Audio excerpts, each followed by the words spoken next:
I'm going to first introduce somebody who's going to present the award.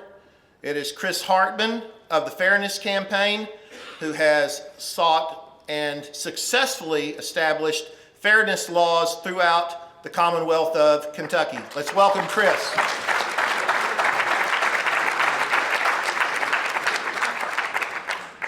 Give it up for Ed Hensley! I love Ed. Friends, I'll be brief. Hey, did you know that 4 years and 3 months ago, the freedom to marry for all LGBTQ people became legal throughout all of the United States of America? As I mentioned earlier, as a queer kid in 1997 at my all-boys Catholic high school, I could have never imagined the day when I would be able to legally marry the person of my choice. And I'm delighted to be able to introduce and to present the award to one of the 5 Kentucky attorneys who helped the plaintiffs in the 2 Kentucky cases that became part of the Obergefell v. Hodges Supreme Court case that made marriage equality legal throughout the land. Folks may be familiar. First, the case in Kentucky was Burke v. Bashir, named after Greg Burke, who became well known throughout all of the United States as an ousted Boy Scout leader first. He was one of the first folks who very prominently was denied the ability to be a Boy Scout leader, though he had been for decades, and a Girl Scout leader, though the Girl Scouts didn't kick him out, but the Boy Scouts did, and he and his partner Michael were 2 of the original plaintiffs, and that first case was named after them, Burke v. Bashir.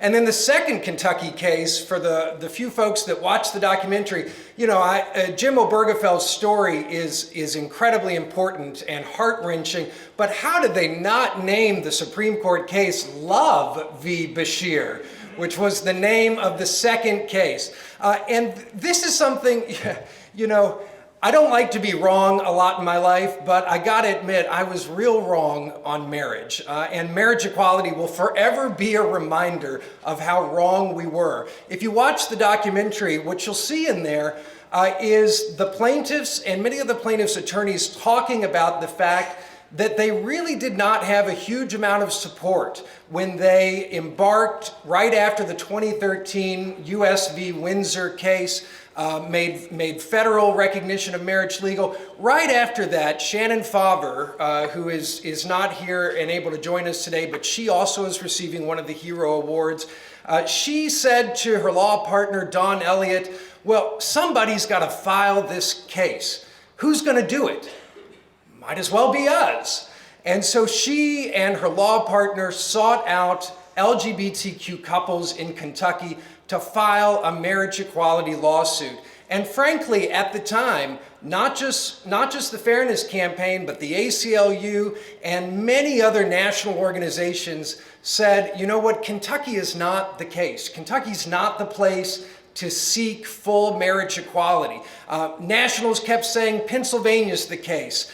Stay out of the Sixth Circuit. The Sixth Circuit Court of Appeals, one of the most conservative in the nation, and that's not going to be the right place and the right testing ground for this case. And despite the opposition, they had visionary leadership and they pushed forward, and by God, they won. And that is why we now have marriage equality throughout the entire United States of America. Again, I never thought I would ever see it. So I want folks to give a warm round of applause for the plaintiffs' attorneys who aren't able to be with us today. There are 5 of them in total. First was Shannon Favre. Let's give some love for Shannon, though she's not here. Shannon has a little bit of a medical emergency, but she did send a brief statement.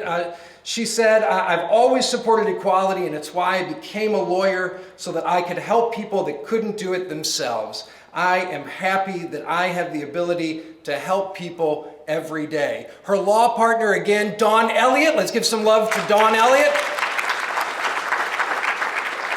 And then 2 other of my favorite folks who can't be with us. Give some love for Joe Dunman. We love Joe. And Laura Landenwich. But you are gonna love the person who is here to receive this award and will go home with the box of other awards to distribute to the other plaintiffs' attorneys. He is truly a visionary leader. He is a future congressman. I do believe that he will still be. He is an incredible columnist who writes regularly. He is a remarkable attorney. His life story is impressive. He is unwavering. He is incredibly rude to me, which is a sign of good character. And he has never stopped fighting for folks who are unable to fight for themselves in the legal system, which we all know disenfranchises people who are marginalized, people who are trod upon, and people who have never seen full justice or equality in our country. I want you to give an incredible amount of love, all of the accolades that you have, and a huge warm welcome for this year's Hero Award winner, Dan Cannon!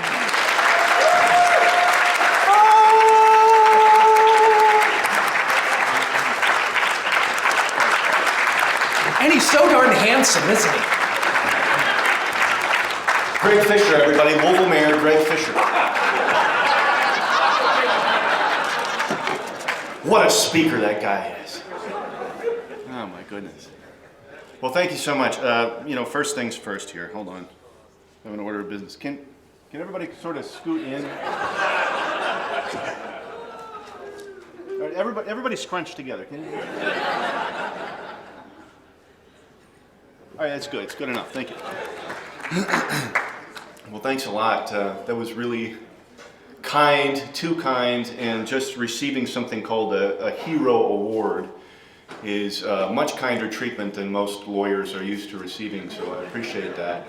And particularly in this context, it's awkward to have the word hero associated with what we did when literally, people have died for decades for the cause of LGBTQ liberation. People that did a lot more than what I was able to do, which is just yell at a bunch of lawyers and write some briefs. But nonetheless, obviously still very gratified by the whole thing. And in my line of business, which is practicing civil rights law, civil rights litigation, we get to see lots and lots of horrible things all the time. I mean, you have a front row to just how bad things can be in the civil justice system and in the criminal justice system, and electoral politics, sometimes not very good. It was nice to have this sort of pure victory, to the extent that any victory in court is pure, where nobody got hurt, and there was no cost to anybody except for the $1.1 million that the state of Kentucky paid. Sorry about that.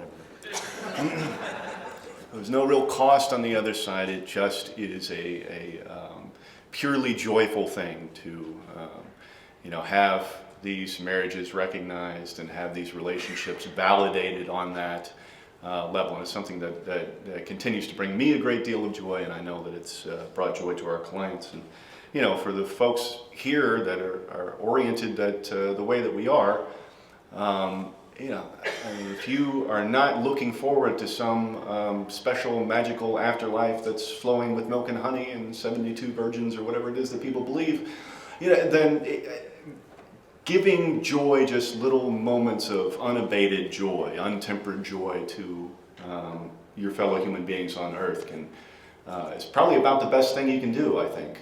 So I really appreciate all of your support and appreciate Mr. Hartman's warm welcome. Is far warmer than what I deserve. And, I was at the very tip of the spear, a very, very big spear that has been constructed over the last few decades, that is full of lawyers and full of activists and full of people who got maimed and mangled and killed for this cause. So I happen to be in the right place at the right time. There are many more people who deserve the mantle of hero than me, but I will graciously accept this award on behalf of everybody that has carried on this fight for since time immemorial. So thank you all so much.